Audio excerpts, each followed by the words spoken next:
Hi everyone. तो अभी इस लेक्चर के अंदर हम लोग रफ इंक्लाइंड प्लेन के बारे में बात करेंगे, जहां पे हम लोग एक ब्लॉक के मोशन को एनालाइज करेंगे एक रफ इंक्लाइंड प्लेन के ऊपर। इससे पहले हमने लेक्चर 1 किया था। लेक्चर 1 में हमने स्मूथ इंक्लाइंड प्लेन के ऊपर ब्लॉक के मोशन को स्टडी किया था और वहां पे डिफरेंट टाइप ऑफ केसेस के बारे में हमने वहां पे बात करी थी। तो अगर आप लोग ये लेक्चर देख रहे हैं तो मैं बोलूंगा कि अगर आपने फर्स्ट लेक्चर अभी तक नहीं देखा है जिसमें हमने स्मूथ इंक्लाइंड प्लेन के बारे में बात करी है, तो आप सबसे पहले वो देखिए, क्योंकि वहां पे डिफरेंट टाइप्स ऑफ केसेस हमने डिस्कस किए हैं। अगर आपको उसकी अंडरस्टैंडिंग बहुत अच्छे से है स्मूथ इंक्लाइंड प्लेन की, तो यहाँ पे आपके लिए रफ इंक्लाइंड प्लेन को समझना बहुत ही आसान होने वाला है। यहाँ पे आपको कोई दिक्कत नहीं आएगी। तो देखो यारो, यहाँ पे एक इंक्लाइंड प्लेन लिया है, ये रफ इंक्लाइंड प्लेन है। और जब हम लोग रफ इंक्लाइंड प्लेन की बात करते हैं तो उसके ऊपर होता है फ्रिक्शन। किसके बीच में फ्रिक्शन होता है? इस ब्लॉक और इंक्लाइंड प्लेन के बीच में। यहाँ पे ये जो सरफेस दिख रही है, यहाँ पे इन दोनों के बीच में यहाँ पे फ्रिक्शन एक्ट करता है। और यहाँ पे म्यू एस जो होता है वो कोफिशिएंट ऑफ स्टैटिक फ्रिक्शन होता है, एंड म्यू के जो होता है कोफिशिएंट ऑफ काइनेटिक फ्रिक्शन होते हैं।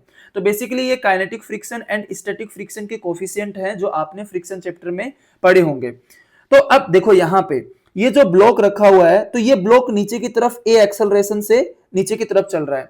तो हम इस लेक्चर के अंदर देखेंगे कि जैसे यहाँ पे F1, F2, F3, F4 ये इतने फोर्सेस यहाँ पे इस ब्लॉक के ऊपर एक्ट कर रहे हैं जब ये ब्लॉक इस इंक्लाइंड प्लेन के ऊपर नीचे की तरफ किसी एक एक्सेलरेशन से मूव कर रहा है। तो इस लेक्चर के अंदर हम लोग देखेंगे कि यहाँ पे F1 कौन सा फोर्स है, F2 कौन सा फोर्स है, F3 कौन सा फोर्स है, F4 कौन सा फोर्स है। यहाँ पे इन सब की हम लोग यहाँ पे बात करेंगे। तो जैसा हमने फर्स्ट लेक्चर में किया है, यहाँ पे भी आगे बढ़ने से पहले हम लोग क्विक रिवीजन करेंगे फ्रिक्शन से रिलेटेड। तो यहाँ पे आप लोग देख सकते हैं, क्विक रिवीजन में हम लोग क्या देखने वाले हैं? स्टैटिक फ्रिक्शन की कॉन्सेप्ट देखेंगे हम लोग। Limiting friction. अब लिमिटिंग फ्रिक्शन क्या होता है? लिमिटिंग फ्रिक्शन जो होता है वो स्टैटिक फ्रिक्शन की मैक्सिमम वैल्यू होती है। तो बेसिकली जो स्टैटिक फ्रिक्शन होता है उसकी मैक्सिमम वैल्यू, उसकी लिमिटिंग वैल्यू को ही लिमिटिंग फ्रिक्शन बोला जाता है। अब इसका मैग्नीट्यूड क्या होता है इसके बारे में अभी हम लोग देखेंगे। फिर हम लोग यहाँ पे काइनेटिक फ्रिक्शन का देखेंगे कि जब बॉडी किसी इंक्लाइंड प्लेन के ऊपर मूव कर रही है, चाहे वो कांस्टेंट वेलोसिटी से मूव कर रही है, चाहे वो कांस्टेंट एक्सेलरेशन से मूव कर रही है, चाहे बॉडी यहाँ पे वेरिएबल एक्सेलरेशन से मूव कर रही है, तो वहां पे काइनेटिक फ्रिक्शन एक्ट करता है। तो देखो, यहाँ पे static friction, limiting friction and kinetic friction को जल्दी से समझने के लिए मैंने यहाँ पे 3 केसेस लिए हैं। जैसे ये पहला केस देख सकते हैं, यहाँ पे हमारे पास में एक रफ इंक्लाइंड प्लेन है जहां पे म्यू एस एंड म्यू के कोफिशिएंट ऑफ फ्रिक्शन दिए हुए हैं, एंड m1 यहाँ पे इसके ऊपर मास है। और यहाँ पे बोला कि block m1 is at rest on inclined plane. तो देखो, ब्लॉक m1 अगर रेस्ट है इंक्लाइंड प्लेन पे तो इसके ऊपर नेट फोर्स 0 है। तो स्मूथ इंक्लाइंड प्लेन में हमने देखा था कि ये वाला जो फोर्स लगता है ये m1g साइन थीटा होता है, ये वाला फोर्स होता है m1 जी कॉस थीटा हो जाएगा, ये नॉर्मल हो जाएगा। अब देखो, यहां पे फ्रिक्शन है और ये ब्लॉक रेस्ट में है, तो इस डाउनवर्ड जो ये m1g sine theta force downward लग रहा है, इसको बैलेंस करने के लिए फ्रिक्शन ऊपर की तरफ लगेगा। और ये जो फ्रिक्शन होगा, ब्लॉक यहाँ पे रेस्ट में है तो ये फ्रिक्शन जो होगा वो स्टैटिक फ्रिक्शन होगा, क्योंकि ब्लॉक रेस्ट में है इंक्लाइंड प्लेन पे। तो ये कौन सा फ्रिक्शन होगा? Static friction. और अगर ब्लॉक रेस्ट में है तो नीचे की तरफ ब्लॉक का एक्सेलरेशन कितना होगा? 0 होगा। तो सबसे पहले तो हम लोग यहाँ पे फोर्सेस को शो कर लेते हैं। ये वाला फोर्स हमारा हो जाएगा, ये वाला फोर्स m1g साइन थीटा, ये वाला फोर्स हो जाएगा हमारा m1g cos थीटा, और ये वाला फोर्स हमारा हो जाएगा नॉर्मल। और देखो, अब बोला है कि ये ब्लॉक जो है वो इसके ऊपर रेस्ट में है, तो इसका मतलब इस वाले फोर्स को बैलेंस कर रहा है, यहाँ पे फ्रिक्शन एक्ट कर रहा है ऊपर की तरफ। तो यहाँ पे फ्रिक्शन किसको बैलेंस कर रहा है? m1g साइन थीटा को, ये फ्रिक्शन एक्ट कर रहा है। ओके, तो अब देखो, ये ब्लॉक अगर रेस्ट में है, इस ब्लॉक का एक्सेलरेशन यहाँ पे कितना है? 0। सो यहाँ पे हम लोग क्या लिख सकते हैं?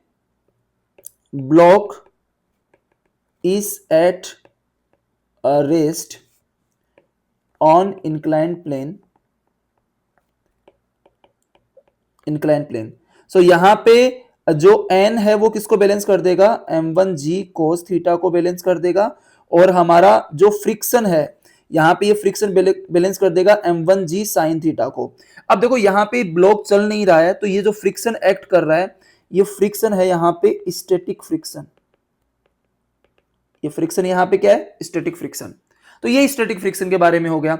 अब हम लोग केस 2 में बात करते हैं। यहाँ पे केस 2 यहाँ पे क्या बोल रहा है कि block M2 is just about to move condition, कि ये जो पर्टिकुलर टर्म है ना, यहाँ पे ध्यान से देखो आप लोग, ये वाला जस्ट अबाउट टू मूव, ये बहुत इंपॉर्टेंट टर्म है फिजिक्स के अंदर। Just about to, block is just about to move.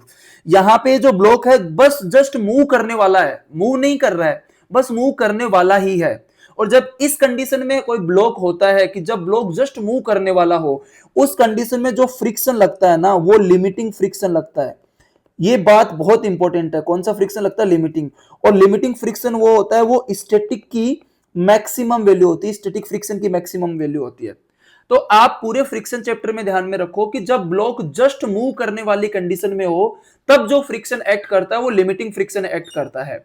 Okay, तो यहां पे अगर हम लोग इस M2 का फ्री बॉडी डायग्राम बनाए यहां पे, तो नीचे की तरफ लगेगा M2g साइन थीटा, ये वाला हमारा फोर्स हो जाएगा M2g cos थीटा, ये यहां पे हो जाएगा नॉर्मल।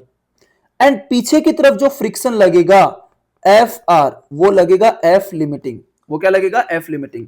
तो हम लोग यहां पे क्या बोल सकते हैं कि ब्लॉक के ऊपर जो फ्रिक्शन एक्ट कर रहा है Fr, ये है लिमिटिंग फ्रिक्शन, ये है लिमिटिंग फ्रिक्शन। एंड ना लिमिटिंग फ्रिक्शन जो होता है ना, उसकी वैल्यू होती है म्यू एस इंटू एन, जहां पे म्यू एस जो है वो कोफिशिएंट ऑफ स्टैटिक फ्रिक्शन है एंड एन यहां पे क्या है? नॉर्मल है। ओके, बट देखो block just about to move है, लेकिन ब्लॉक मूव नहीं कर रहा है, तो ब्लॉक का एक्सेलरेशन अभी भी कितना है? 0 है। तो आप लोगों को यह चीज समझना बहुत जरूरी है कि यहां पे जब block just about to move condition में होता है तो ब्लॉक का एक्सेलरेशन 0 होता है, और यहां पे जो फ्रिक्शन एक्ट करता है ना, वो लिमिटिंग फ्रिक्शन एक्ट करता है। तो यहां पे हम लोग क्या लिख सकते हैं? नॉर्मल हमारा कितना हो जाएगा? वही M2g cos थीटा, ये नॉर्मल की वैल्यू हो जाएगी। एंड लिमिटिंग फ्रिक्शन कितना है? Mu s into N, N की वैल्यू कितनी है? M2g cos थीटा, ये हमारे लिमिटिंग की वैल्यू हो जाएगी। अब ध्यान से देखो, अगर ये वाला ब्लॉक रेस्ट में है तो ये वाला फोर्स इस वाले फोर्स के इक्वल है अलोंग द इंक्लाइंड प्लेन। और हमने लेक्चर 1 के अंदर बात करी कि जब भी आपको इंक्लाइंड प्लेन से रिलेटेड क्वेश्चन सोल्व करने हैं, चाहे स्मूथ इंक्लाइंड प्लेन हो चाहे रफ इंक्लाइंड प्लेन हो, आपको हमेशा फोर्सेस रिजोल्व करने चाहिए along the inclined plane and perpendicular to the inclined plane, तब जाके प्रॉब्लम बहुत आसान हो जाती है। तो यहाँ पे हम लोग यहाँ पे लिख सकते हैं M2, क्योंकि F लिमिटिंग जो है वो किसके इक्वल है? M2g साइन थीटा के इक्वल है। तो हम लोग लिख देंगे यहाँ पे M2g sine theta is equal to mu s M2g cos theta. तो यहाँ पे देख सकते हैं M2g दोनों तरफ कैंसिल हो जाएगा, एंड हमारे पास यहां से हम लोग क्या रिजल्ट लिख सकते हैं कि tan theta is equal to हमारे पास आ रहा है mu s. Tan theta is equal to क्या आ रहा है? Mu S. ओके, तो ये लिमिटिंग फ्रिक्शन के बारे में हो गया। आई होप आप लोगों को बहुत अच्छे से समझ में आ रहा होगा। उसके बाद में हम लोग केस 3 की बात करते हैं, जहां पे ब्लॉक जो है एक्चुअल में स्लाइड कर रहा है। ब्लॉक इस इंक्लाइंड प्लेन के ऊपर स्लाइड कर रहा है, और जब ब्लॉक इंक्लाइंड प्लेन के ऊपर स्लाइड करता है ना, तो जो फ्रिक्शन एक्ट करता है वो कौन सा फ्रिक्शन एक्ट करता है? यहाँ पे काइनेटिक फ्रिक्शन एक्ट करता है। तो यहां पे हम लोग क्या बोलेंगे कि जो फ्रिक्शन एक्ट कर रहा है Fr, वो है काइनेटिक फ्रिक्शन है, काइनेटिक फ्रिक्शन है। तो सबसे पहले तो यहां पे देख सकते हैं कि इस पे M3g साइन थीटा नीचे की तरफ लग रहा है, ये यहां पे M3g cos थीटा हो जाएगा, ये नॉर्मल हो जाएगा। अब यहां पे जो फ्रिक्शन लगेगा ना, वो फ्रिक्शन होगा काइनेटिक फ्रिक्शन, ये आपको समझने की जरूरत है। और काइनेटिक फ्रिक्शन की वैल्यू क्या होती है ये भी अभी हम लोग देखेंगे। सबसे पहले डायग्राम बना लेते हैं। तो ये हमारा हो जाएगा M3g साइन थीटा, ये हो जाएगा M3g cos थीटा, ये हो जाएगा नॉर्मल। एंड यहां पे ये जो फ्रिक्शन हमारा एक्ट कर रहा है, ये है काइनेटिक फ्रिक्शन। एंड अब जो है, अब ये जो ब्लॉक है ये नीचे की तरफ किसी ना किसी ए एक्सेलरेशन से मूव कर रहा है। अब यहाँ पे आप लोग देख सकते हैं इस ब्लॉक का एक्सेलरेशन कितना है, ए है नीचे की तरफ। तो हम लोग यहाँ पे क्या बोलेंगे कि जो नॉर्मल है उसकी वैल्यू तो कितनी हो जाएगी, m3g cos थीटा, क्योंकि perpendicular to the inclined plane कोई भी मोशन यहाँ पे नहीं है।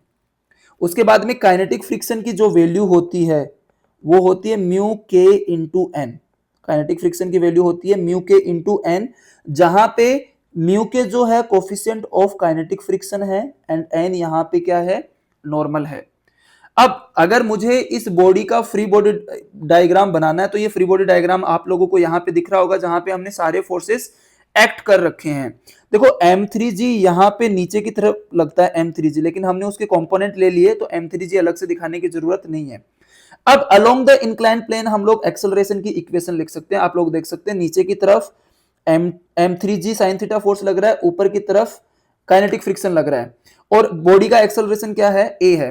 तो हम लोग यहाँ पे एक्सेलरेशन क्या लिखेंगे, नेट फोर्स एक्सेलरेशन हमारा क्या हो जाएगा, net force along inclined plane divided by mass of block, mass of block.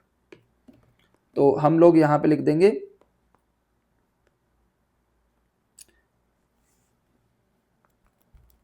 Acceleration is equal to m3g sine theta minus kinetic friction divided by m3।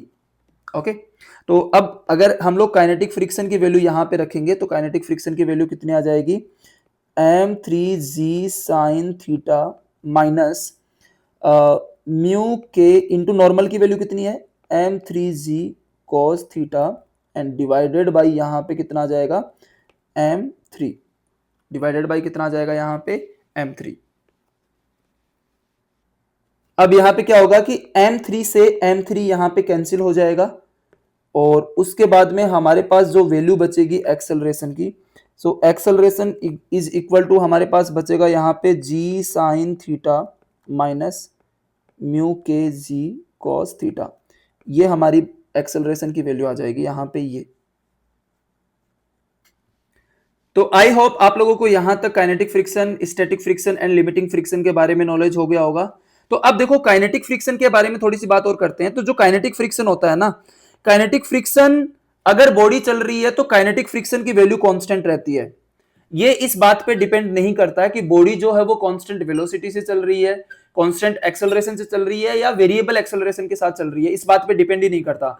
अगर अगर एक बार बॉडी चल गई तो उसके ऊपर लगने वाला जो काइनेटिक फ्रिक्शन है उसका मैग्नीट्यूड कांस्टेंट हो जाएगा। ओके, तो यहां पे ध्यान से देखो, मैंने एक नोट लिखा है कि if A block is moving on rough surface the value of kinetic friction will remain constant. It does not matter whether block is moving with v is equal to constant, v is a acceleration is equal to constant and acceleration is equal to variable। चाहे body constant velocity के साथ चल रही है, चाहे body constant acceleration के साथ चल रही है, चाहे बॉडी वेरिएबल एक्सेलरेशन के साथ चल रही है, उसके ऊपर लगने वाला काइनेटिक फ्रिक्शन क्या होगा, सेम होगा। जैसे यहां पे देख सकते हैं आप लोग, यहां पे ये जो यहां पे ये वाली जो बॉडी है कांस्टेंट वेलोसिटी के साथ चल रही है, ये बॉडी कांस्टेंट एक्सेलरेशन के साथ चल रही है, ये बॉडी कांस्टेंट वेरिएबल एक्सेलरेशन के साथ यहां पे चल रही है। तो मैटर नहीं करता, हर एक केस में यहां पे काइनेटिक फ्रिक्शन एफ के क्या लिखोगे आप लोग, म्यू के इंटू एन, यहां पे भी एफ के क्या लिखोगे, mu k into N, and यहां पे भी एफ के क्या लिखोगे, mu k into N. And यहां पे फ्रिक्शन की जो डायरेक्शन होगी, अगर बॉडी इस डायरेक्शन में चल रही है तो काइनेटिक फ्रिक्शन यहां पे पीछे लगेगा, इस पे इधर पीछे लगेगा, इस पे इधर क्या लगेगा, पीछे लगेगा काइनेटिक फ्रिक्शन। तो यहां पे काइनेटिक फ्रिक्शन लग रहा है एफ के पीछे की तरफ, यहां पे काइनेटिक फ्रिक्शन लग रहा है एफ के पीछे की तरफ, एंड यहां पे काइनेटिक फ्रिक्शन लग रहा है एफ के पीछे की तरफ।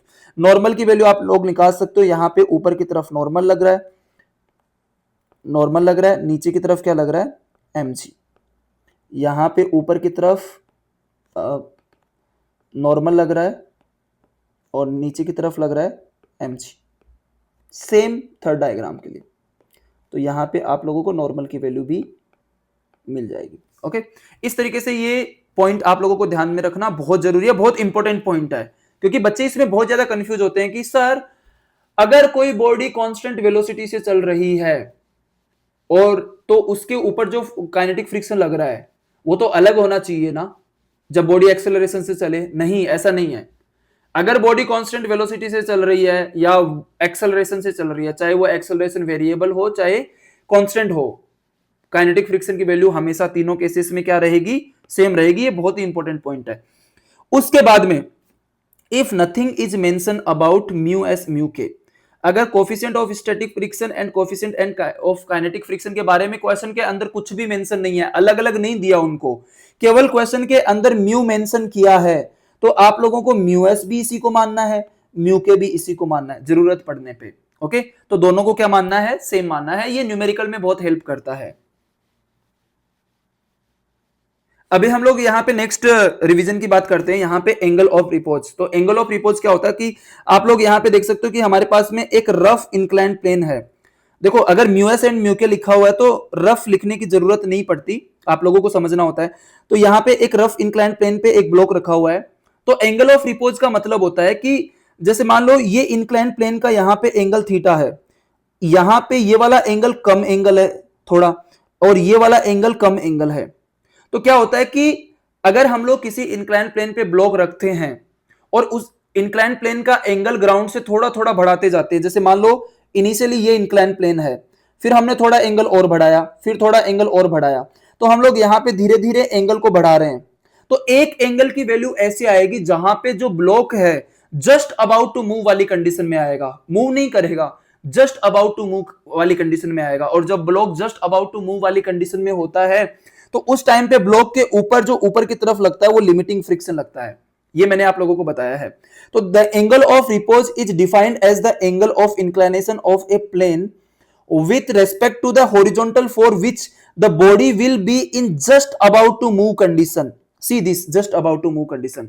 और इस कंडीशन में जो फ्रिक्शन लगेगा वो कौन सा लगेगा, लिमिटिंग फ्रिक्शन यहां पे लगेगा।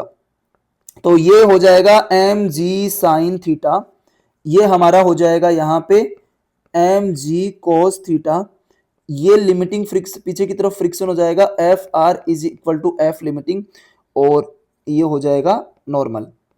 तो अब यहाँ पे फोर्सेस बैलेंस कर लेते हैं। और देखो block just about to move condition में है, इसलिए ब्लॉक का एक्सेलरेशन यहाँ पे, ब्लॉक का एक्सेलरेशन कितना है, 0। तो यहाँ पे ये वाला फोर्स इसको बैलेंस करेगा, ये वाला फोर्स इसको बैलेंस करेगा, नॉर्मल को बैलेंस करेगा। तो यहाँ पे normal is equal to m g cos theta as always, there is no motion perpendicular to the inclined plane, and F limiting की वैल्यू है यहाँ पे एम जी साइन थीटा के इक्वल, एंड हमें पता है एफ लिमिटिंग क्या होता है, mu s into N, that is m g sine theta. ऊपर हमने देखा था एफ लिमिटिंग की value mu s into N होती है। अब एन की वैल्यू पुट करेंगे यहाँ पे, mu s m g cos theta is equal to m g sine theta. यहाँ पे एम जी कैंसिल हो जाएगा, and we will get here mu S is equal to tan theta, and theta is equal to tan inverse mu s. ये theta जो है this is called angle of repose.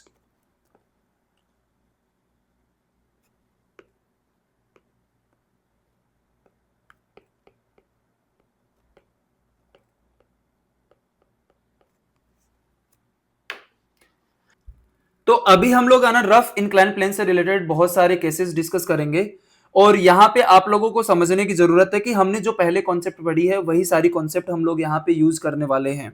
Okay, कुछ भी नहीं करना, simply जो आप लोगों ने सीखा है स्मूथ इंक्लाइन प्लेन के अंदर वही सारी कॉन्सेप्ट हम लोग यहाँ पे यूज करेंगे, और जो भी रिजल्ट है हम लोग उसको निकालने का ट्राई करेंगे, और बेसिक चीजें हम लोग यहाँ पे यूज करने वाले हैं।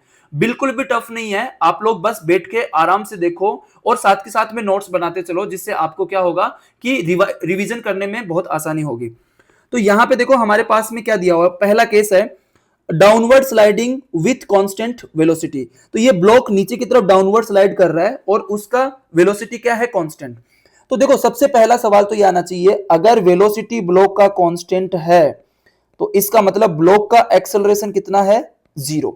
और अगर ब्लॉक का एक्सेलरेशन 0 है तो f net on block along inclined plane is equal to 0। Block के ऊपर along the inclined plane net force 0 है, perpendicular to the inclined plane होता ही है नेट फोर्स 0। तो यहां पे हम लोग ये वाला फोर्स कितना हो जाएगा एम जी साइन थीटा, ये वाला कितना हो जाएगा m g cos theta, this is normal, and body is moving with velocity v velocity, that means acceleration 0। now अगर ये बॉडी वेलोसिटी से मूव कर रही है तो काइनेटिक फ्रिक्शन एक्ट करेगा। जब भी बॉडी मूव करेगी, चाहे वेलोसिटी से करे चाहे एक्सेलरेशन से करे, काइनेटिक फ्रिक्शन एक्ट करेगा। तो यहां पे पीछे की तरफ कौन सा फ्रिक्शन एक्ट करेगा, काइनेटिक फ्रिक्शन एक्ट करेगा, एफ के फ्रिक्शन यहां पे कौन सा है, काइनेटिक फ्रिक्शन। तो अब इस मोशन को एनालाइज करते हैं। तो यहां पे no motion perpendicular to inclined plane, normal is equal to mg cos theta, and body यहां पे कांस्टेंट वेलोसिटी के साथ चल रही है तो एक्सेलरेशन 0 होगा। तो अलोंग द इंक्लाइंड प्लेन भी नेट फोर्स क्या होगा 0। इसका मतलब इस एफ के की वैल्यू किसके इक्वल होने वाली है, यहां पे mg sin थीटा के इक्वल होने वाली है। तो यहां पे हम लोग क्या लिख सकते हैं, अलोंग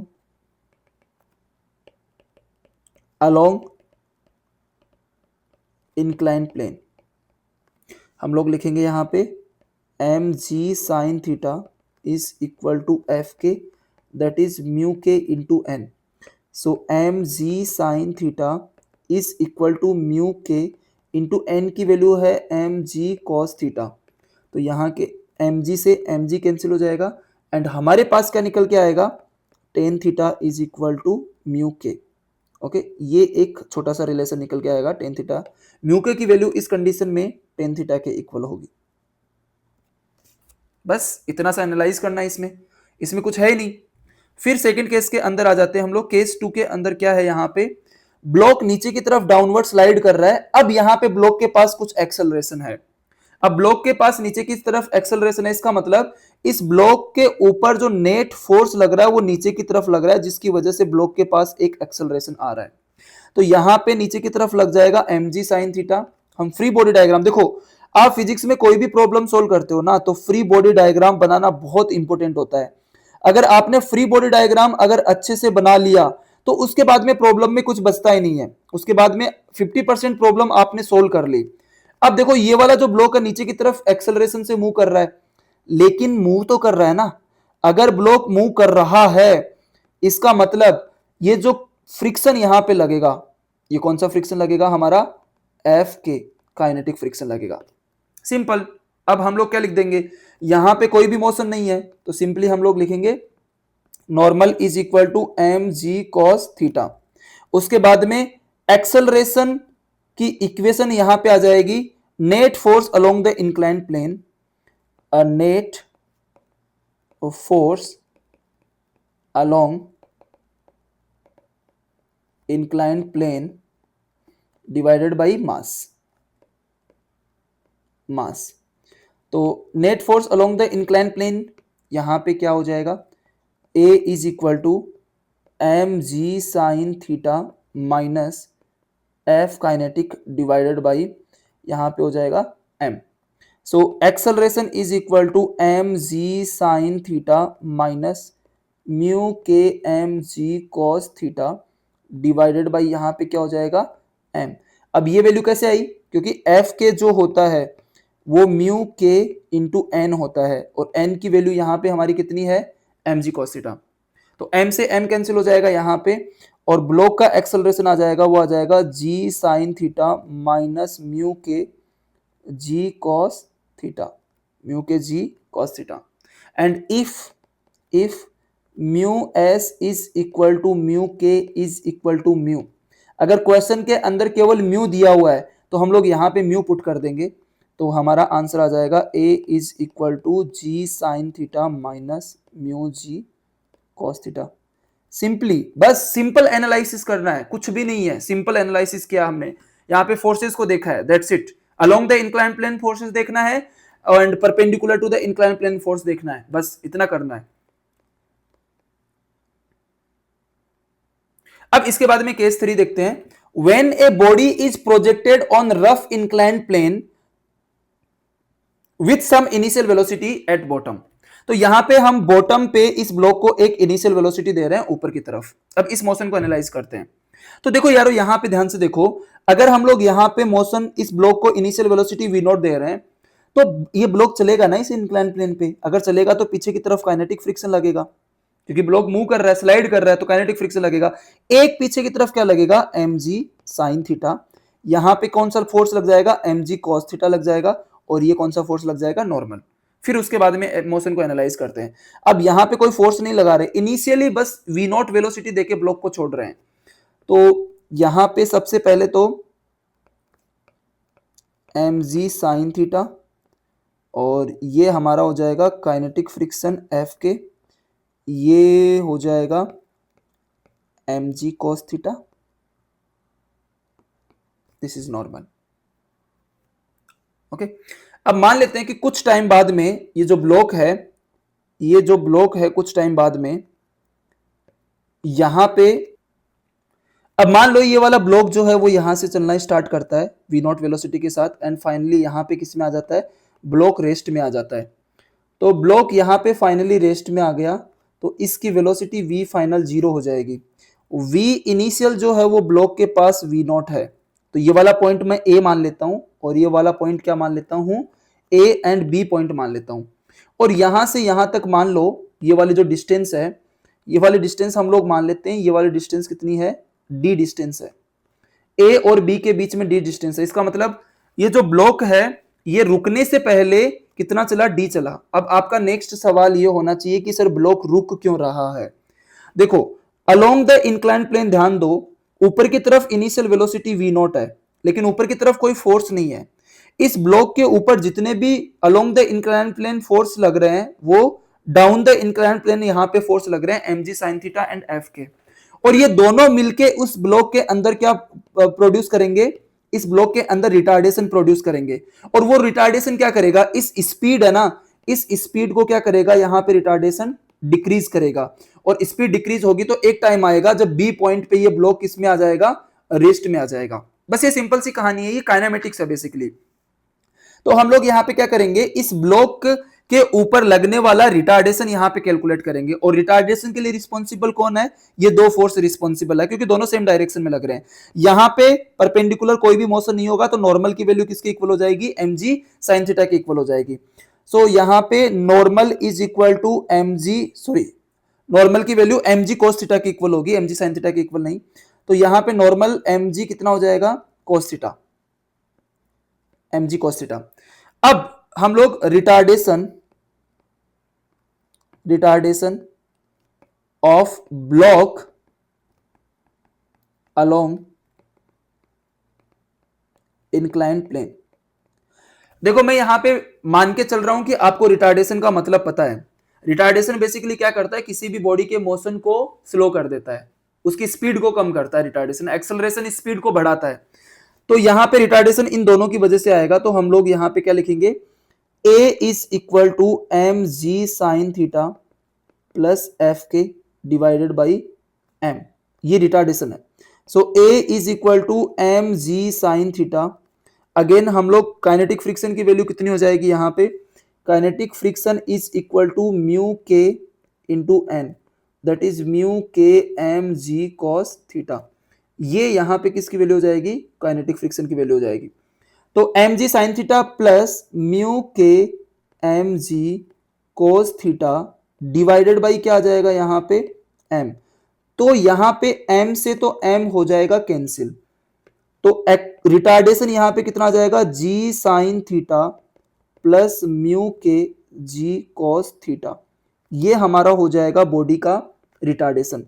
मतलब इस रिटार्डेशन के साथ बॉडी की स्पीड क्या हो रही है, कम हो रही है। अब सवाल ये आता है कि सर ये डिस्टेंस कितनी होगी, ये डिस्टेंस बताइए कि ये डिस्टेंस कितनी होगी। तो देखो, यहां पे v फाइनल पता है, v इनिशियल पता है, रिटार्डेशन पता है और d पता है। तो हम लोग यहां पे third equation of motion use करेंगे। Okay, so the distance travelled by block before it stops. v final square is equal to v initial square minus 2ad, and यहाँ पे फाइनल वेलोसिटी 0 है, तो d इज इक्वल टू आ जाएगा v initial square divided by 2a। And what is v initial square? यहाँ पे v nought square divided by 2 into a क्या है यहाँ पे? रिटार्डेशन। कितनी वैल्यू है यहाँ पे? जी sine theta plus mu k g cos theta, mu k g cos theta. अब एक और सवाल आप पूछ सकते हैं कि सर यहां से ए पॉइंट से लेके बी पॉइंट तक पहुंचने में कितना टाइम लगा? जैसे मान लो अगर ए पॉइंट पे टाइम 0 है और बी पॉइंट पे पहुंचने में टाइम टी लगा, तो इसकी वैल्यू क्या होगी? तो हम लोग मान लेते हैं कि यहां पे ए पे टाइम 0 है, एंड जब पार्टिकल बी पॉइंट पे पहुंचा और पार्टिकल फर्स्ट टाइम रुका, तो उसको कितना टाइम लग गया? टी टाइम लग गया। तो time taken by block before it stops. तो इसके लिए हम लोग क्या यूज करेंगे? v final is equal to v initial minus a t. तो फाइनल वेलोसिटी 0 है, सो टाइम टेकन हो जाएगा v initial divided by a।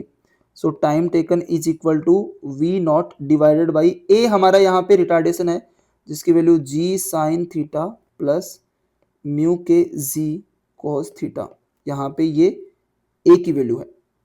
तो इस तरीके से हम लोग यहाँ पे टाइम भी निकाल सकते हैं और डिस्टेंस भी निकाल सकते हैं। यहाँ पे देख सकते हैं कि ये वाला जो है, ये वाला यहाँ पे ये हमने डिस्टेंस निकाला है, एंड ये वाला जो है ये हमने यहाँ पे क्या निकाला है? Time taken by block before block stops on incline plane. बस ये सिंपल एनालिसिस करना है, कुछ भी नहीं है यहाँ पे। इसीलिए मैंने लेक्चर 1 के अंदर आप लोगों को इक्वेशंस ऑफ मोशन रिवाइज करवाया था, क्योंकि यहां पे इक्वेशन ऑफ मोशन बहुत ज्यादा काम में आएगा। तो अभी देखो हमारे पास में केस 4 है, जहां पे ये केस 4 बहुत इंपॉर्टेंट है और केस 5 भी बहुत इंपॉर्टेंट है। तो जनरली स्टूडेंट्स को इस टाइप के केसेस में बहुत डाउट रहता है, ठीक है। तो यहां पे क्या लिखा हुआ है? Minimum force required to move block just upward. Okay, तो अब देखो यहां पे क्या वर्ड यूज किया? Just upward.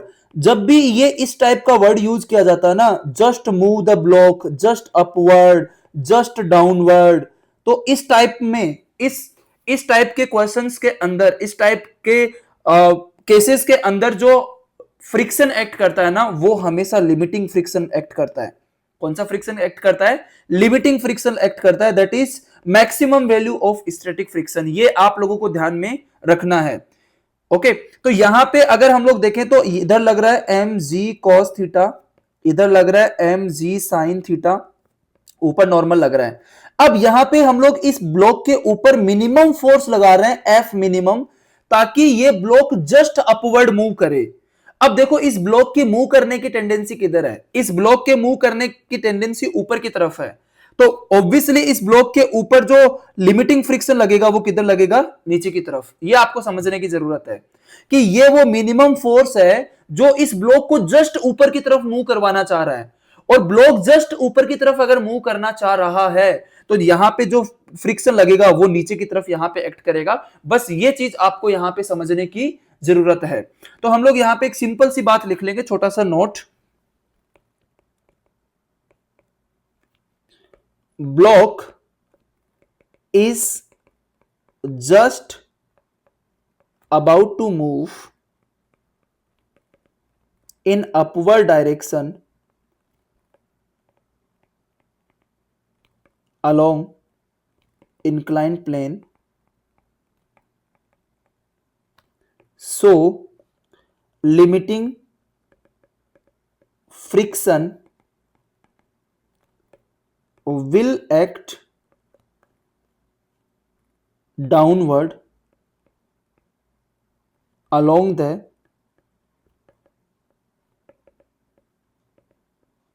inclined plane, along the inclined plane। तो यहां पे हम लोग डायग्राम बना लेंगे, m g sine theta, m g cos theta, normal, this is F minimum and this is F limiting. This will be F limiting, this is F minimum. अब जब just upward, जब ब्लॉक जस्ट मूव करने वाली condition में होता है तो block का एक्सेलरेशन कितना होता है? 0। ब्लॉक मूव नहीं कर रहा होता है, ब्लॉक जस्ट मूव करने की कंडीशन में होता है, तो उस केस में जो एक्सेलरेशन होता है वो कितना होता है? 0। ये आप लोगों को समझने की जरूरत है। तो इस ब्लॉक का एक्सेलरेशन कितना है? 0। इसका मतलब ये वाला फोर्स इसको बैलेंस कर देगा perpendicular to the incline plane, along the incline plane ये एफ मिनिमम इन दोनों को बैलेंस कर देगा। तो यहां पे एफ लिमिटिंग हो जाएगा mu s into N, so f limiting mu s m g cos theta. क्यों? क्योंकि नॉर्मल की वैल्यू तो कितनी है? M g cos theta. इस नॉर्मल की वैल्यू कितनी है? M g cos theta. तो अब हम लोग यहां पे क्या लिख देंगे? Along the incline plane acceleration is equal to 0 along inclined plane. So what we will write here? Minimum force F minimum is equal to mg sin theta plus F limiting. So F minimum is equal to mg sin theta and limiting की वैल्यू हम लोग यहां से लिख देंगे mu s m g cos theta. तो F minimum is equal to m g common आ जाएगा यहां पे sine theta plus mu s cos theta. ये मिनिमम फोर्स की वैल्यू है जो इस ब्लॉक को जस्ट ऊपर की तरफ मूव करवाने के लिए चाहिए। जस्ट का मतलब जब जस्ट की बात आती है तो आप लोगों को ध्यान में रखना है जो फोर्स लगता है वो कौन सा लगता है? Friction force. लिमिटिंग यहां पे लगता है फ्रिक्शन फोर्स। ये एफ मिनिमम आ गया। अब हम लोग केस 5 देखेंगे। यहां पे minimum force required to prevent just downward sliding. So यहां पे अगेन जस्ट वर्ड यूज किया है और इस केस में हम लोग डाउनवर्ड स्लाइडिंग रोक रहे हैं। तो डाउनवर्ड स्लाइडिंग रोक रहे हैं इसका मतलब ये जो ब्लॉक है इसके मूव करने की टेंडेंसी नीचे की तरफ है। तो अगर इस ब्लॉक के मूव करने की टेंडेंसी यहां पे नीचे की तरफ है तो हमें यहां पे फोर्स किधर लगाना पड़ेगा? ये ऊपर की तरफ लगाना पड़ेगा minimum force F minimum. And नीचे की तरफ कौन सा फोर्स लगेगा? यहां पे m g sine theta and ये वाला हो जाएगा यहां पे m g cos theta and ये हो जाएगा नॉर्मल। अब सवाल ये आता है कि सर फ्रिक्शन की डायरेक्शन क्या होगी? तो ध्यान से समझो, यहां पे ब्लॉक की टेंडेंसी किधर मूव करने की? ब्लॉक्स की टेंडेंसी है नीचे की तरफ स्लाइड करने की, तो फ्रिक्शन की डायरेक्शन यहां पे ऊपर लगेगी और वो लिमिटिंग फ्रिक्शन लगेगा। क्यों? क्योंकि यहां पे जस्ट प्रिवेंट कर रहे हैं हम लोग, तो block just about to move वाली कंडीशन में है, तो यहां पे इसके ऊपर की तरफ जो फ्रिक्शन लगेगा वो लगेगा एफ लिमिटिंग। ओके, और block just about to move वाली कंडीशन में है तो ब्लॉक का एक्सेलरेशन कितना हो जाएगा? 0। तो अगेन सेम एनालिसिस हम लोग यहां पे लिखेंगे, normal is equal to m g cos theta and यहां पे along the incline plane, along inclined plane acceleration 0, so we will write here F minimum plus F limiting is equal to mg sin theta and F limiting की जो value होती है वो mu s into N होती है। F limiting is equal to mu s m g cos theta. उसके बाद में हम लोग यहां से F minimum is equal to लिख देंगे m g sine theta minus F L and F L की वैल्यू कितनी? Mu s m g cos theta. So F minimum is equal to m g sine theta minus mu s cos theta. ये हमारी किसकी value आ जाएगी? F minimum की। जब हम लोग डाउनवर्ड स्लाइडिंग प्रिवेंट करना चाहते हैं तो ये हमारी एफ मिनिमम की वैल्यू आ जाएगी। अब हम लोग केस 6 डिस्कस करते हैं। केस 6 के अंदर क्या है कि यहां पे हम लोग एक फोर्स लगा रहे हैं F। अब देखते हैं कि जब ये फोर्स लगाएंगे तो हो क्या रहा है। Applying force on block normal to incline plane, और ये जो ब्लॉक है मान लो नीचे की तरफ मूव कर रहा है। हम लोग मान लेते हैं कि acceleration of block is given A downward, block is accelerating a downward, और एक्सेलरेशन कितना है, ए एक्सेलरेशन है यहां पे। अब देखो यहां पे क्या चेंज आता है इसकी वजह से, तो बेसिकली यहां पे ये वाला हो जाएगा एम जी साइन थीटा, ये वाला हो जाएगा एम जी कोस थीटा, ये वाला हो जाएगा नॉर्मल, और ब्लॉक चल रहा है तो पीछे की तरफ काइनेटिक फ्रिक्शन लगेगा, क्योंकि ब्लॉक चल रहा है, एक्सेलरेशन है तो ब्लॉक चल रहा है, और ब्लॉक अगर चल रहा है तो वहां पे स्लाइडिंग हो रही है, और जब स्लाइडिंग होती है तो काइनेटिक फ्रिक्शन एक्ट करता है।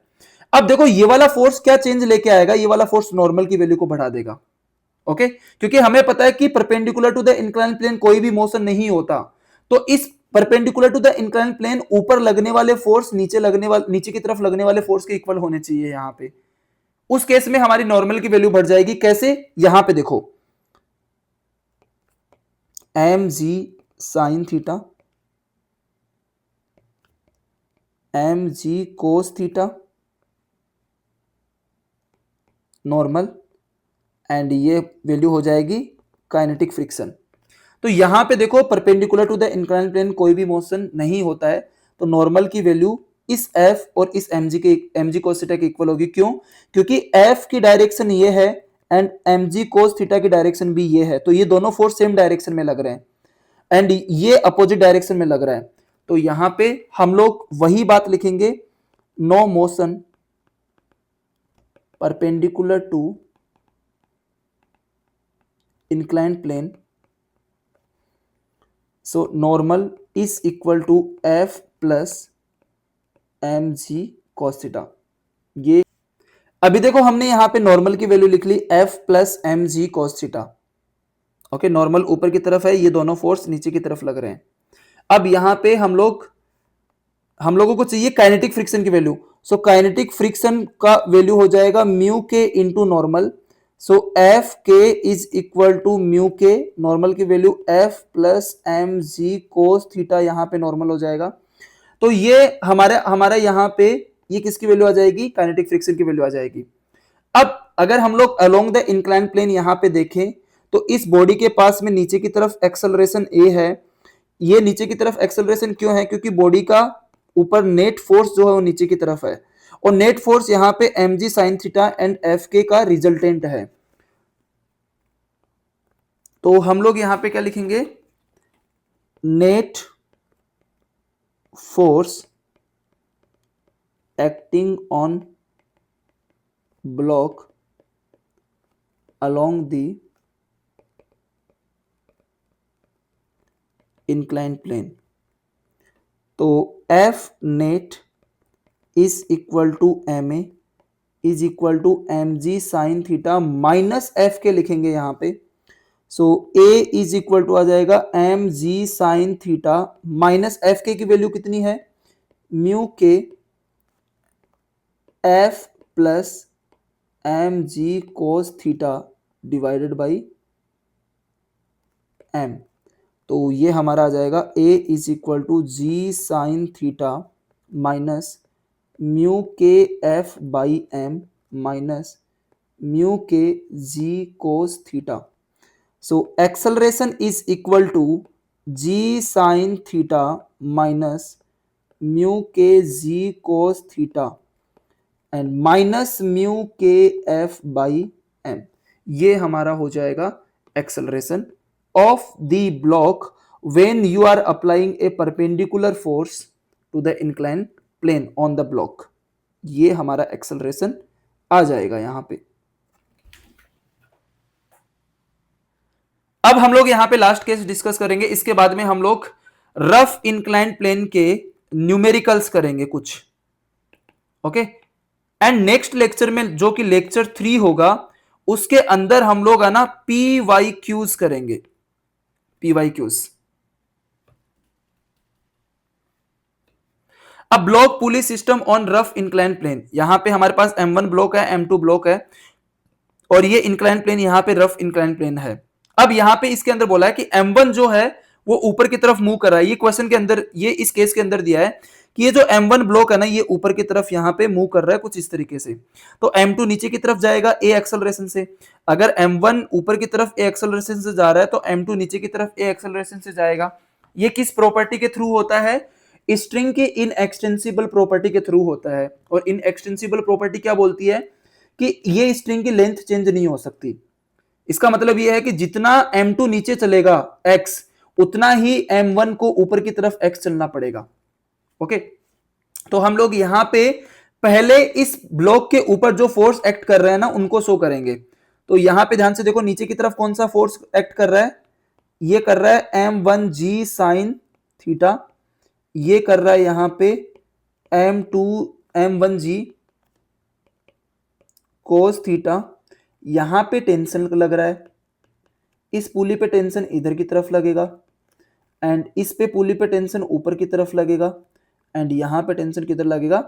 नीचे की तरफ, एंड ये वाला लग जाएगा M2g, एंड ये वाला नॉर्मल होगा। अब आप बोलोगे कि सर फ्रिक्शन की डायरेक्शन क्या होगी? देखो, ये वाले ब्लॉक को ध्यान से देखो, ये वाला ब्लॉक जो है वो ऊपर की तरफ जा रहा है और ब्लॉक मूव कर रहा है, तो काइनेटिक फ्रिक्शन लगेगा, और वो किधर लगेगा?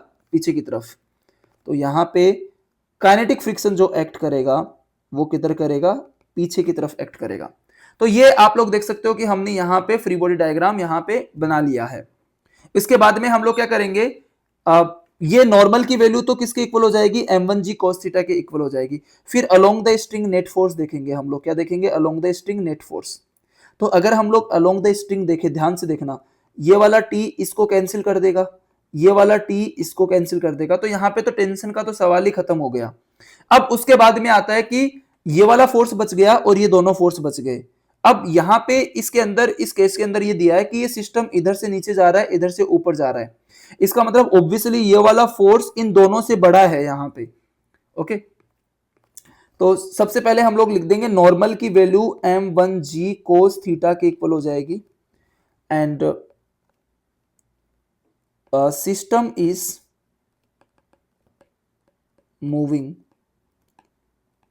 with acceleration a, so F net is equal to ma।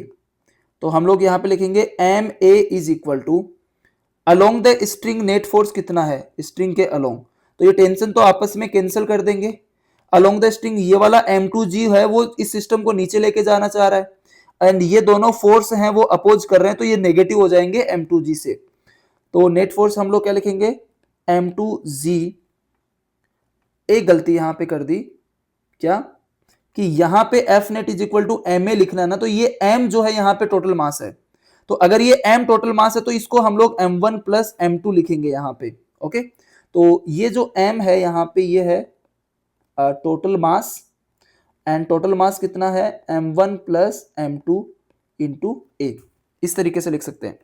So M2g minus M1g sine theta minus f k divided by minus f के, ये हमने टोटल नेट फोर्स की इक्वेशन लिख दी, जहां पे ये m की वैल्यू जो है वो m1 प्लस m2 है यहाँ पे m।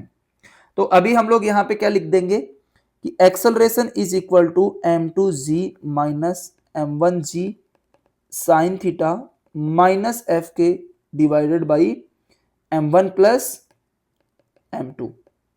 ओके, ये एक्सेलरेशन हो जाएगा। आपको ये फॉर्मूला याद करने की जरूरत नहीं है, अभी हम लोग क्वेश्चन सोल्व करना सीखेंगे। मैं यहां पे आप लोगों को बता रहा हूं कि इस क्वेश्चन को किस तरीके से एनालाइज करना है, इस सिचुएशन, इस केस को किस तरीके से एनालाइज करना है। अब देखो यहां पे एफ के कितना हो जाएगा?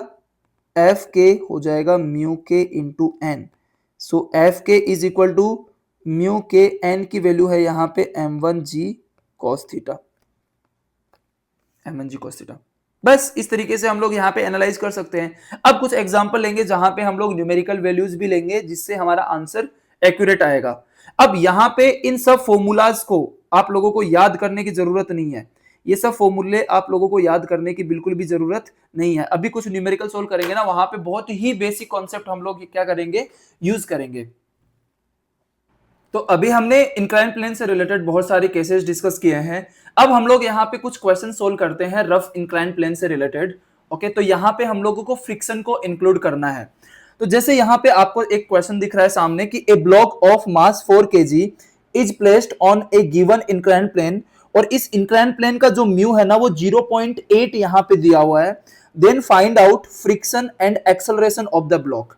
अब देखो यहाँ पे इस क्वेश्चन के अंदर केवल यहाँ पे म्यू मेंशन किया है 0.8, तो आपको म्यू एस भी इसी को मानना है एंड म्यू के भी इसी को मानना है। ये हमने पहले एक बात करी है नोट के थ्रू। ओके, अब देखो जब भी आप लोग फ्रिक्शन की प्रॉब्लम सोल्व कर रहे हो, अब मैं जो बोल रहा हूं ना आप उसको ध्यान से सुनो। जब भी आप लोग फ्रिक्शन से रिलेटेड क्वेश्चन सोल्व कर रहे हो, चाहे आप हॉरिजॉन्टल प्लेन पे फ्रिक्शन से रिलेटेड क्वेश्चन सोल्व कर रहे हो, चाहे आप इंक्लाइन प्लेन पे फ्रिक्शन से रिलेटेड क्वेश्चन सोल्व कर रहे हो, तो सबसे पहले आपको जो वैल्यू फाइंड आउट करनी है वो लिमिटिंग की वैल्यू फाइंड आउट करनी है, क्योंकि लिमिटिंग ही वो फ्रिक्शन है जो डिसाइड करता है ब्लॉक चलेगा या नहीं चलेगा।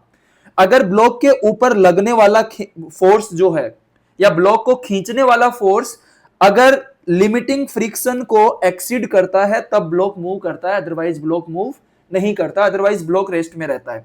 तो इस क्वेश्चन के अंदर सबसे पहले हम लोग लिमिटिंग की वैल्यू निकालेंगे। लिमिटिंग की वैल्यू निकालने से पहले इस ब्लॉक के ऊपर जितने भी forces along the incline plane and perpendicular to the incline plane यहाँ पे एक्ट कर रहे हैं उसको हम लोग शो करेंगे। तो यहाँ पे ये ब्लॉक दिख रहा है आप लोगों को, इस पे हमें पता है कि अलोंग द इंक्लाइन प्लेन नीचे की तरफ जो फोर्स एक्ट करेगा वो करेगा 4t साइन 37 डिग्री, एंड यहाँ पे जो फोर्स एक्ट करेगा वो करेगा 4t कॉस 37 डिग्री, एंड ये वाला जो फोर्स हो जाएगा वो नॉर्मल हो जाएगा, एंड ऊपर की तरफ यहाँ पे फ्रिक्शन लगेगा। अब हमें यहाँ पे देखना है कि ये फ्रिक्शन कौन सा होगा, हमें ये फ्रिक्शन को फाइंड आउट करना है। क्या ये स्टैटिक फ्रिक्शन होगा, क्या ये लिमिटिंग फ्रिक्शन होगा, या फिर ये काइनेटिक फ्रिक्शन होगा, इसको हमें यहाँ पे देखना है। तो अब इसके लिए हम लोग क्या करेंगे, हमें नॉर्मल की वैल्यू निकालनी है और हमें यहाँ पे इसकी वैल्यू निकालनी है। तो ये वाली वैल्यू कितनी हो जाएगी, यहाँ पे 4t sine 37 degree is equal to 4t into 3/5, तो ये हो जाएगा 24 newton, and 4t cos 37 degree 40 into 4/5, तो यहाँ पे 32 न्यूटन। ये नॉर्मल की ये यहाँ पे 40 cos 37 आ गया। अब देखो यहाँ पे perpendicular to the incline plane कोई भी मोशन नहीं है, तो ये नॉर्मल की वैल्यू इसके इक्वल हो जाएगी। तो नॉर्मल इज इक्वल टू आ जाएगा 32 न्यूटन, ये हमारा नॉर्मल की वैल्यू आ जाएगी।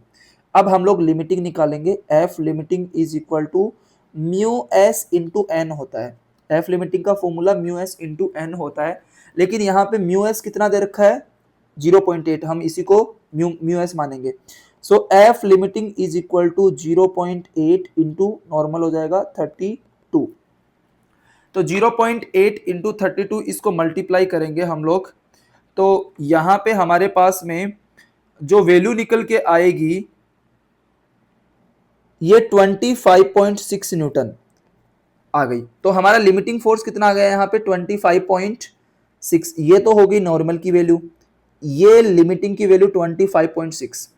अब ध्यान से देखो कि ये वाला फोर्स कितना है, नीचे की तरफ खींचने वाला फोर्स केवल 24 न्यूटन है। तो ये वाला फोर्स यहाँ पे अगर शो करें तो ये वाला फोर्स है 24 न्यूटन फोर्स है ये। एंड यहाँ पे लिमिटिंग फ्रिक्शन कितना लग सकता है, लिमिटिंग का मतलब होता है कि ये वाली बॉडी तभी चलेगी जब इसको नीचे खींचने वाला फोर्स जो है ये वाला फोर्स लिमिटिंग को क्रॉस करना चाहिए, एंड लिमिटिंग की वैल्यू 25.6 आ रही है। ये वाला फोर्स यहाँ पे कितना, केवल 24 है।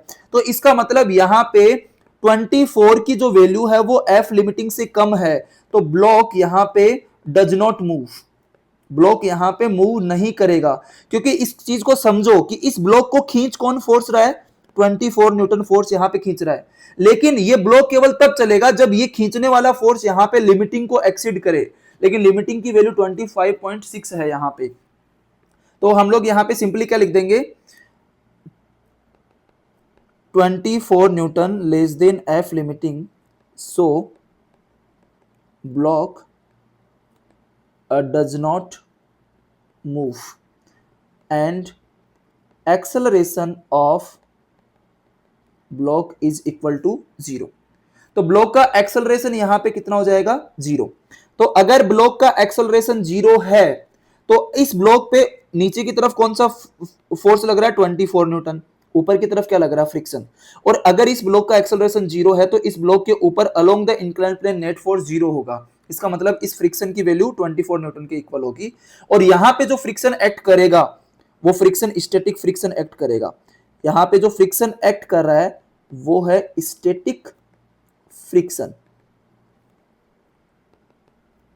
Acceleration is equal to 0, that means no net force acting on block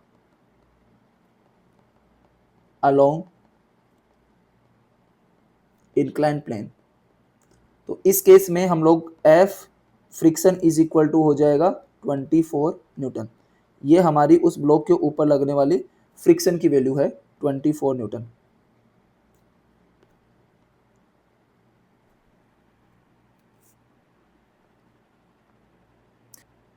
अब इसके बाद में हम लोग क्वेश्चन 2 देखते हैं। क्वेश्चन 2 में हमें यहाँ पे एक इंक्लाइन प्लेन दिया हुआ है जिसका इंक्लाइनेशन एंगल 53 डिग्री है, इसके ऊपर 2 kg का ब्लॉक रखा हुआ है फॉर ए गिवन सिस्टम, जिसका म्यू कितना दिया हुआ है यहाँ पे 0.4। अगेन म्यू दिया है तो हम लोग म्यू एस भी इसी को मानेंगे एंड म्यू के भी इसी को मानेंगे। हमें फ्रिक्शन एक्टिंग ऑन ब्लॉक निकालना है, यहाँ पे एक्सेलरेशन ऑफ ब्लॉक निकालना है, force required to prevent just downward sliding. अब इसको याद करो, जस्ट डाउनवर्ड स्लाइडिंग में क्या होता है, force required to move block just upward. ये सारी चीजें हम लोग यहां पे निकालेंगे क्योंकि ये केसेस के बारे में हम लोग पहले पढ़ चुके हैं। तो अगेन वही बात, सबसे पहले हम लोग यहाँ पे इस ब्लॉक पे लगने वाले फोर्सेस, इधर आ जाएगा 20 साइन 53 डिग्री, ये हो जाएगा इधर 20 कोस 53 degree, this is a normal. And यहां पे ये जो फ्रिक्शन है ये एफ आर है, एफ आर फ्रिक्शन है। तो हमें ये फाइंड आउट करना है कि फ्रिक्शन स्टैटिक है, लिमिटिंग है और काइनेमेटिक्स है। उसके लिए हमें यहाँ पे लिमिटिंग की वैल्यू निकालनी पड़ेगी। लिमिटिंग की वैल्यू निकालने के लिए सबसे पहले नॉर्मल की वैल्यू निकालनी पड़ेगी। तो यहाँ पे 20 साइन 53 कितना हो जाएगा, 20 sine 53 is equal to 20 into 4/5, तो ये आ जाएगा 16 न्यूटन। 20 cos 53 डिग्री, तो ये आ जाएगा 20 इंटू 3/5, तो ये आ जाएगा 12 न्यूटन। तो ये हमारे पास में फोर्स आ जाएंगे, ये वाला फोर्स हो जाएगा 12 न्यूटन एंड ये वाला जो फोर्स है ये हमारा हो जाएगा 16 न्यूटन। तो ये 16 न्यूटन फोर्स है, ये 12 है। तो सबसे पहले हमारी नॉर्मल की वैल्यू आ जाएगी, नॉर्मल आ जाएगा 12 न्यूटन। तो 12 न्यूटन नॉर्मल आ गया यहाँ पे। उसके बाद में लिमिटिंग कितना होता है, म्यू एस इंटू एन। अब म्यू एस के बारे में कुछ भी इंफॉर्मेशन नहीं दी, केवल म्यू दिया हुआ है तो हम इसी को म्यू एस समझेंगे। तो F limiting is equal to, इधर आ जाएगा 0.4 इंटू नॉर्मल 12, सो ये आ जाएगा 4.8 न्यूटन। तो अभी आप लोग देख सकते हैं कि हमारी जो यहाँ पे लिमिटिंग की वैल्यू 4.8 न्यूटन है। अब ध्यान से देखो, इस ब्लॉक के नीचे की तरफ लगने वाला फोर्स कितना है, 16 न्यूटन। यहां पे लिमिटिंग कितना है, केवल 4.8 न्यूटन। तो अगर लिमिटिंग यहां पे केवल 4.8 न्यूटन है, इसका मतलब यहां पे 16 न्यूटन जो ग्रेटर देन एफ लिमिटिंग है, तो यहां पे block will slide on this inclined plane. और जब ब्लॉक यहां पे स्लाइड करेगा, नीचे की तरफ मूव करेगा किसी एक पर्टिकुलर एक्सेलरेशन से, तो ये जो फ्रिक्शन एक्ट करेगा ना, ये कौन सा फ्रिक्शन एक्ट करेगा, काइनेटिक फ्रिक्शन एक्ट करेगा। तो ये बात ध्यान में रखने की यहां पे जरूरत है। तो यहां पे हम लोग क्या लिख सकते हैं कि 16 newton greater than F limiting, so block will slide on inclined plane और विथ सम एक्सेलरेशन ए। तो मान लेते हैं कि यहां पे ब्लॉक का एक्सेलरेशन कितना हो गया, ए ब्लॉक का एक्सेलरेशन है। एंड अगर ब्लॉक यहां पे स्लाइड कर रहा है, ब्लॉक यहां पे क्या कर रहा है, स्लाइड कर रहा है, तो जो फ्रिक्शन एक्ट करेगा यहां पे, जो फ्रिक्शन एक्ट करेगा यहां पे, वो कौन सा फ्रिक्शन एक्ट करेगा यहां पे, काइनेटिक फ्रिक्शन एक्ट करेगा। एंड काइनेटिक फ्रिक्शन इस बात पे डिपेंड नहीं करता है कि बॉडी कांस्टेंट वेलोसिटी से चल रही है या वेरिएबल वेलोसिटी से चल रही है, इसकी वैल्यू कांस्टेंट होती है। और काइनेटिक फ्रिक्शन की वैल्यू होती है F k is equal to mu k into N. अब म्यू के की वैल्यू कितनी है, म्यू के की वैल्यू हम लोग यहाँ पे क्या मानेंगे, म्यू ही मानेंगे, क्योंकि म्यू एस एंड म्यू के अलग अलग नहीं दिया है। तो यहाँ पे लिखेंगे 0.4 इंटू 12, तो हमारे पास आ जाएगा यहाँ पे 4.8 न्यूटन। तो यहाँ पे आप लोग देख सकते हैं कि काइनेटिक फ्रिक्शन की वैल्यू भी कितनी आ रही है, 4.8 न्यूटन। तो बेसिकली ये है जब म्यू एस एंड म्यू के दोनों सेम होते हैं तो लिमिटिंग फ्रिक्शन की वैल्यू काइनेटिक फ्रिक्शन के इक्वल आती है। अलग अलग तब आती है जब दोनों अलग अलग दिए हुए हों। तो यहां पे देखो इस ब्लॉक के ऊपर की तरफ अब हम लोग लिख सकते हैं कि यहां पे जो फ्रिक्शन एक्ट कर रहा है वो काइनेटिक फ्रिक्शन एक्ट कर रहा है। कौन सा फ्रिक्शन एक्ट कर रहा है? काइनेटिक फ्रिक्शन एक्ट कर रहा है। काइनेटिक फ्रिक्शन की वैल्यू हमें पता है। तो अगर मुझे इस ब्लॉक का एक्सेलरेशन लिखना है तो मैं क्या लिखूंगा? Downward force 16 newton minus friction f k divided by mass of block, that is 16 minus 4.8 divided by mass of block. तो यहां पे एक्सेलरेशन जो हमारा आ जाएगा, acceleration of a block along inclined plane. So acceleration is equal to 16 minus 4.8 divided by, यहां पे मास कितना है 2, तो ये हमारे पास में आ जाएगा यहां पे 8 माइनस 2.4 एंड एक्सेलरेशन आ जाएगा 5.6 मीटर पर सेकेंड स्क्वायर। ये इस ब्लॉक का एक्सेलरेशन आ जाएगा इस इंक्लाइन प्लेन के ऊपर। This is the acceleration of the block on this incline plane. Okay, तो ये हमारा फर्स्ट क्वेश्चन हो गया कि फ्रिक्शन लग रहा है काइनेटिक फ्रिक्शन जिसकी वैल्यू है 4.8 न्यूटन, ये हो गया। सेकंड क्वेश्चन हो गया एक्सेलरेशन ऑफ ब्लॉक। अब हम लोग यहां पे थर्ड क्वेश्चन की बात करते हैं, force required to prevent just downward sliding. तो जब जस्ट की बात आती है, यहां पे जस्ट की बात आती है, तब वहां पे लिमिटिंग फ्रिक्शन लगता है। कौन सा फ्रिक्शन लगता है? लिमिटिंग फ्रिक्शन लगता है। तो हम लोग यहाँ पे थर्ड क्वेश्चन को सोल्व करने के लिए तो पहले यहाँ पे लिख देते हैं कि ये तो हो गया हमारा फर्स्ट क्वेश्चन का आंसर, ये हो गया सेकंड क्वेश्चन का आंसर। अब थर्ड क्वेश्चन का आंसर हम लोग यहाँ पे देते हैं। तो उसके लिए मैं इस डायग्राम को एक बार फिर से बना लेता हूं। तो फटाफट यहाँ पे फोर्स दिखा देते हैं कि ये वाला जो फोर्स है ये 16 न्यूटन आया था, ये वाला आया था 12 न्यूटन आया था, ये वाला नॉर्मल आया था, एंड यहां पे जो अब जो जस्ट डाउनवर्ड स्लाइडिंग हमें रोकनी है, तो जस्ट डाउनवर्ड स्लाइडिंग रोकने के लिए एक minute, force required to prevent just downward sliding. Okay, तो हमें यहां पे एक मिनिमम फोर्स लगाना पड़ेगा ना, ऊपर की तरफ एक मिनिमम फोर्स लगाना पड़ेगा। तो यहां पे ध्यान से देखो, हम इस ब्लॉक की जस्ट डाउनवर्ड स्लाइडिंग को रोक रहे हैं, मतलब ब्लॉक नीचे ही फिसलने वाला है। इसका मतलब यहां पे लिमिटिंग फ्रिक्शन जो लगेगा वो ऊपर की तरफ लगेगा। यहां पे लिमिटिंग फ्रिक्शन लगेगा वो किधर लगेगा? ऊपर की तरफ यहां पे लगेगा। और लिमिटिंग की वैल्यू कितनी होती है? Mu s into N, and F limiting mu s 0.4 into 12, तो ये आ गया था 4.8 न्यूटन। इसकी बात हमने पहले कर ली थी। तो अब देखो, ये block just about to move वाली कंडीशन में होता है, मतलब जस्ट स्लाइड करने वाला है लेकिन स्लाइड नहीं कर रहा, तो इसका एक्सेलरेशन यहां पे कितना होगा? 0। और इसका एक्सेलरेशन 0 होगा तो net force on block along inclined plane is equal to 0। तो हम लोग यहां पे क्या लिखेंगे? F minimum plus F limiting is equal to 16, मतलब ऊपर लगने वाले दोनों फोर्स का एडिशन 16 न्यूटन के इक्वल होगा। तो यहां पे हमारा आंसर आ जाएगा F minimum is equal to 16 minus F limiting की वैल्यू 4.8, तो ये F मिनिमम यहां से आ जाएगा 11.2 न्यूटन। ये मिनिमम रिक्वायर्ड फोर्स है to prevent the just downward sliding. अब फोर्थ वाले पे आ जाते हैं हम लोग। फोर्थ वाले में हमें क्या करना है?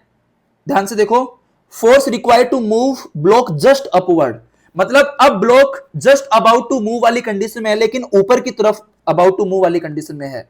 और जब ब्लॉक ऊपर की तरफ अबाउट टू मूव वाली कंडीशन में है तो यहां पे इस ब्लॉक के ऊपर जो लिमिटिंग फ्रिक्शन लगेगा वो नीचे की तरफ लगेगा, ये 16 न्यूटन हो जाएगा।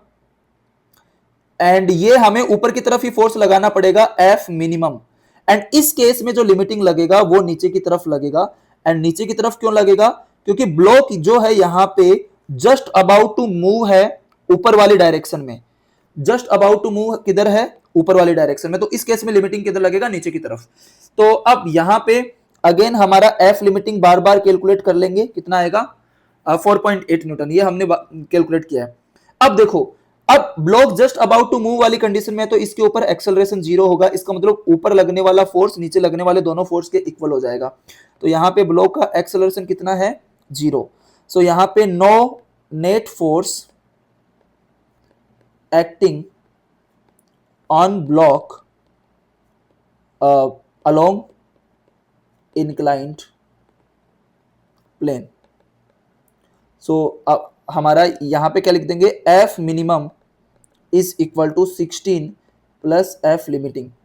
सो F minimum is equal to 16 plus 4.8. So F minimum हमारा यहाँ पे आ जाएगा 20.8 न्यूटन. तो ये हमारा आ गया एफ मिनिमम की वैल्यू. ओके तो इस तरीके से हमने ये क्वेश्चन सोल्व किया है. आप लोग देख सकते हो हम बहुत ही बेसिक चीजें यहां पे यूज कर रहे हैं. अगर आपने ये लेक्चर स्टार्टिंग से देखा है तो आपको इन प्रॉब्लम को करने में कोई भी डाउट नहीं आ रहा होगा, मैं इस बात के लिए श्योर हूं. अब हम लोग यहां पे क्वेश्चन नंबर 3 डिस्कस करेंगे, जहां पे इस क्वेश्चन में क्या बोला गया है कि यहां पे बॉटम पे एक 4 kg का ब्लॉक है एंड इस ब्लॉक को हम लोग बॉटम से 20 मीटर पर सेकंड वेलोसिटी देके ऊपर की तरफ प्रोजेक्ट कर रहे हैं. तो यहां पे इस इंक्लाइन प्लेन का म्यू दिया हुआ है.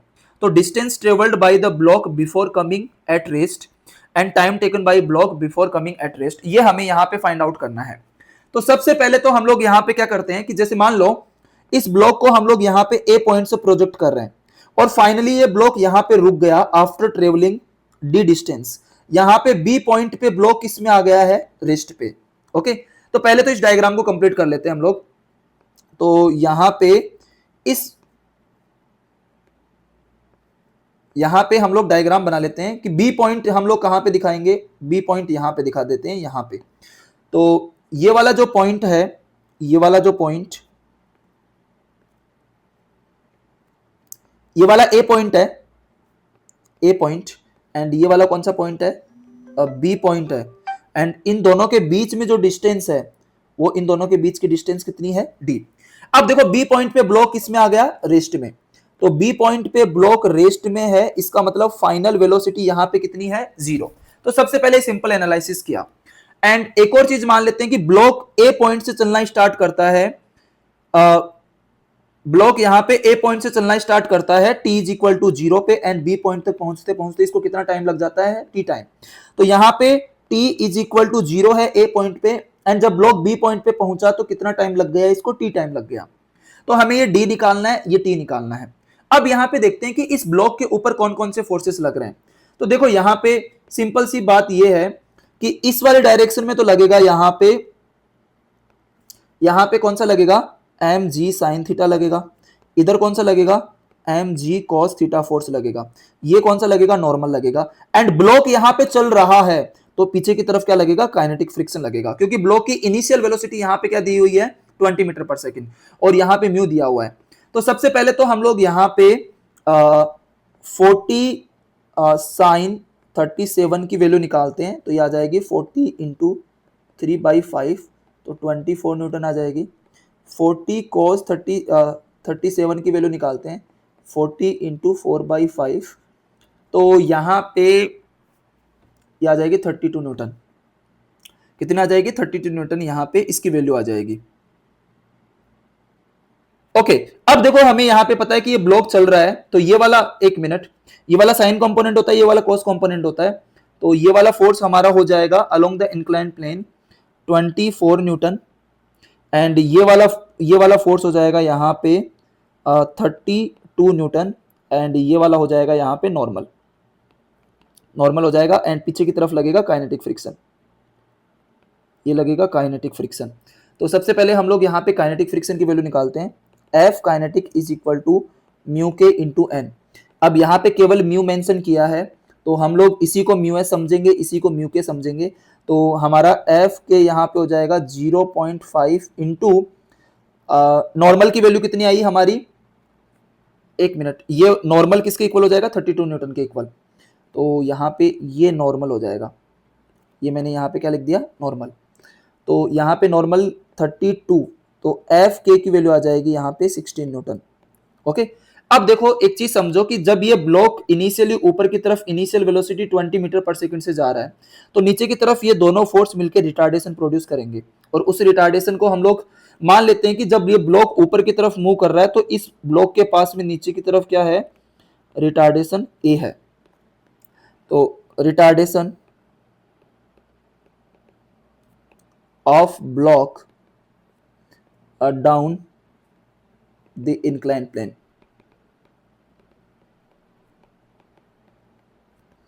तो acceleration is equal to, that is retardation is equal to 24 plus Fk divided by mass, that is 24 plus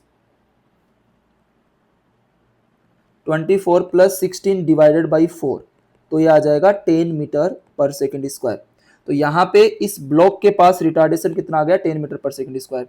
and initial velocity यहाँ पे कितना है, V I, that is initial velocity 20 metre per second, and final velocity 0। ये initial velocity है at point A, ये वाली है at point B. Okay, तो यहां पे एक चीज समझो कि हमारा एक्सेलरेशन 10 मीटर पर सेकंड स्क्वायर आ रहा है। एक्सेलरेशन मतलब रिटार्डेशन, इस बॉडी के पास रिटार्डेशन है। तो बॉडी की इनिशियल वेलोसिटी ऊपर की तरफ है, पीछे की तरफ यहां पे रिटार्डेशन आ रहा है, तो बॉडी फाइनली बी पॉइंट पे रुक जाएगी।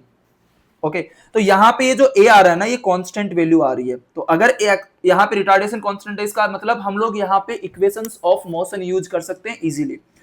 तो यहां पे डी फाइंड आउट करने के लिए, पहला क्वेश्चन फाइंड आउट करने के लिए ये हमने बेसिक चीजें निकाल ली। तो हम लोग यहां पे लगाएंगे v final square is equal to v initial square minus 2ad। हमने यहां पे थर्ड इक्वेशन यूज कर ली। अब आप बोलोगे सर ये नेगेटिव साइन क्यों लगाया, क्योंकि ये जो 10 मीटर पर सेकंड स्क्वायर हमारे पास आया ना, ये रिटार्डेशन है, और जब रिटार्डेशन हम लोग इक्वेशन ऑफ मोशन में यूज करते हैं तो हम नेगेटिव साइन लगाते हैं। तो यहां पे फाइनल वेलोसिटी कितनी हो जाएगी, 0। तो हम लोग यहाँ पे क्या लिखेंगे, 2ad is equal to v initial square, v initial कितना है 20 इंटू 20, तो हमारा d इज इक्वल टू आ जाएगा 20 इंटू 20 डिवाइडेड बाई 2 इंटू 10, तो ये आ जाएगा 20 मीटर। हमारा d की वैल्यू कितनी आ गई, 20 मीटर। अब सेकंड जो है क्वेश्चन, उसका आंसर हम लोग निकाल लेते हैं, टाइम टेकन। तो यहां से यहां तक ब्लॉक कितना टाइम ले रहा है, t टाइम ले रहा है। अगेन यहाँ पे जो रिटार्डेशन कांस्टेंट है, तो हम लोग इक्वेशन ऑफ मोशन यूज करेंगे, और इस केस में हम लोग से first equation of motion use कर लेते हैं, v final is equal to v initial minus 80। तो यहाँ पे v फाइनल 0 हो जाएगा, एंड यहाँ पे टाइम इज इक्वल टू आ जाएगा v initial by a, and 20 by a कितना है 10, दैट इज 2 सेकेंड।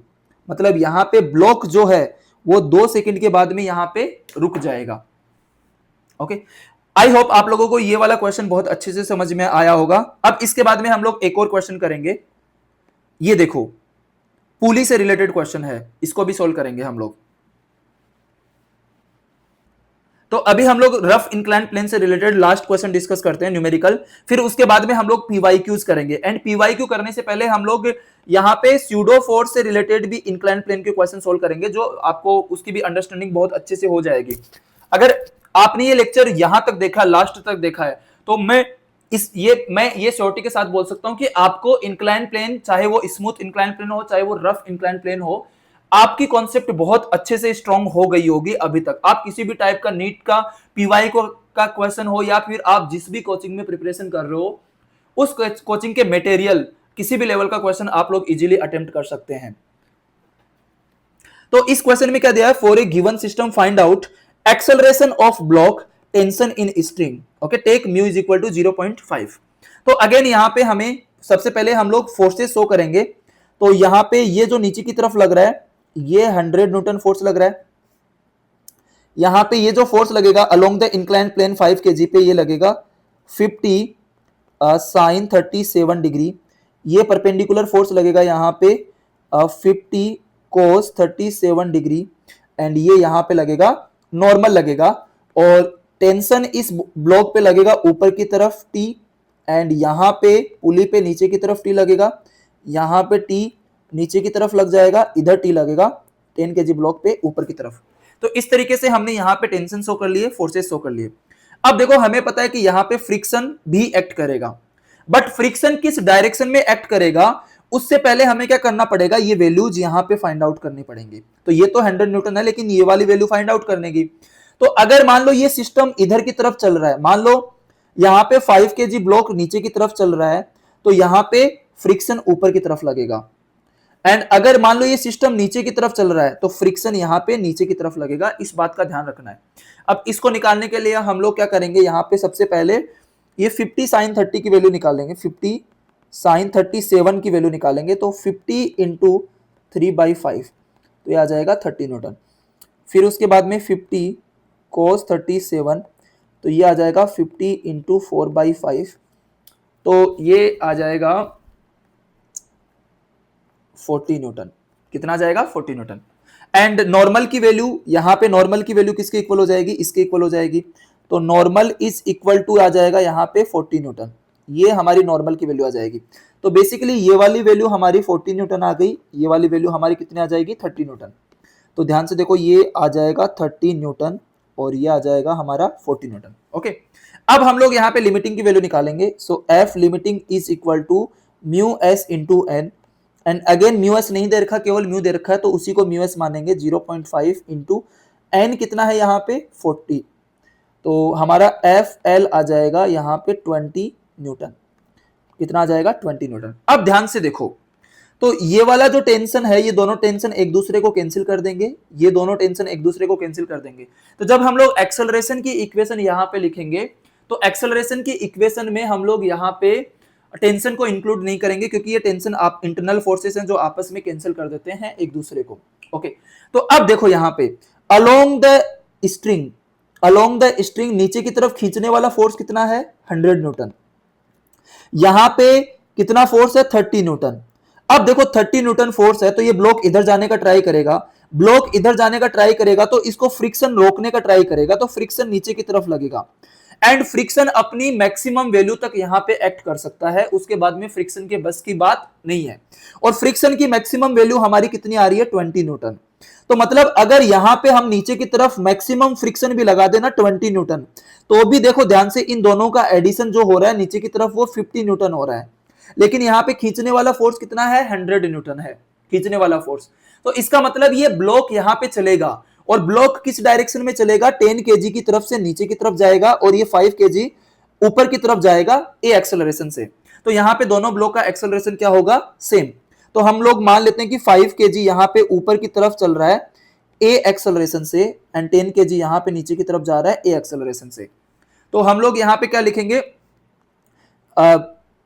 सबसे पहले तो ये नॉर्मल की वैल्यू, लिमिटिंग की वैल्यू आ गई। So acceleration of block along inclined plane. So acceleration is equal to net force on system along string divided by net mass. So acceleration is equal to net force on system along the string कितना है? 100 -20 -30। -20 -30 क्यों किया? क्योंकि यहां पे पीछे की तरफ अब जो फोर्स लगेगा वो लिमिटिंग काइनेटिक फ्रिक्शन लगेगा। यहां पे काइनेटिक फ्रिक्शन लगेगा क्योंकि ब्लॉक यहां पे चलेगा, एक्सेलरेशन आएगा, तो ये वाला जो फ्रिक्शन होगा ये कितना हो जाएगा? Kinetic friction. अब काइनेटिक फ्रिक्शन की वैल्यू भी किसके इक्वल हो जाएगी? यहाँ पे काइनेटिक फ्रिक्शन की वैल्यू भी लिमिटिंग के इक्वल हो जाएगी। क्यों? यहाँ पे mu S is equal to mu K है, तो यहाँ पे काइनेटिक फ्रिक्शन की वैल्यू जो है एफ के वो हो जाएगी mu k into N, and F के कितना है? 0.5 into 20 that is 0.5 into 40 that is 20 Newton. ये यहाँ पे काइनेटिक फ्रिक्शन की वैल्यू आ जाएगी। तो डिवाइडेड बाय टोटल मास कितना है सिस्टम का? सिस्टम का टोटल मास है 15 kg, तो हमारा आ जाएगा 50/15 दैट मीन्स एक्सेलरेशन आ जाएगा 10/3 metre per second square. Acceleration हमारा 10/3 मीटर पर सेकेंड स्क्वायर यहाँ पे एक्सेलरेशन आ जाएगा। अब उसके बाद में हम लोग यहाँ पे क्या करेंगे? टेंशन की वैल्यू निकालेंगे। तो टेंशन की वैल्यू निकालने के लिए चाहे तो आप इस वाले बॉडी का फ्री बॉडी डायग्राम बना लो, चाहे आप इस बॉडी का फ्री बॉडी डायग्राम बना लो, बात एक ही है। तो मैं यहाँ पे इस 10 kg का फ्री बॉडी डायग्राम बना रहा हूं। तो इस 10 kg का फ्री बॉडी डायग्राम बनाने के लिए मैं यहाँ पे इस डायग्राम को कॉपी कर लेता हूं एंड यहां पे हम लोग बना देंगे